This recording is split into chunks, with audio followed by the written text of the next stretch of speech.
कहानी एक छोटे से गांव की है जहां एक किसान रहता था। नाम था रामलाल। रामलाल के पास एक छोटा सा खेत था जिसे वह पिछले कई सालों से खेती कर रहे थे। वे एक सामान्य से दिखने वाले किसान थे, पर उनकी दिलचस्पी और बुद्धिमत्ता उन्हें दूसरों से अलग बनाती थी। एक बार गांव में बारिश के बाद बाढ़ आई।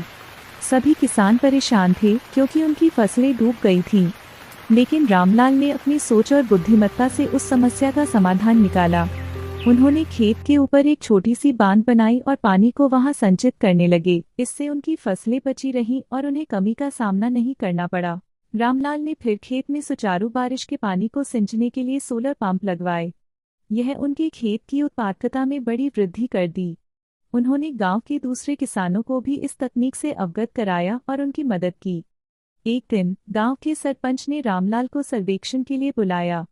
वे हैरान थे कि इतने छोटे खेत के मालिक कैसे इतनी बुद्धिमत्ता से काम कर सकते हैं। सरपंच ने रामलाल से पूछा, रामलाल जी, आपकी यह बुद्धिमत्ता का राज क्या है? रामलाल ने मुस्कान के साथ उत्तर दिया, महाशय, खेती में सफलता का राज सोच, समझ और सही तकनीक से है। हर समस्या का समाधान हमारे ही हाथों में है, बस हमें उसे पहचानना होता है। सरपंच ने रामलाल की बुद्धिमत्ता की सराहना की और उन्हें गांव के सशक्त और सक्रिय सदस्य के रूप में माना।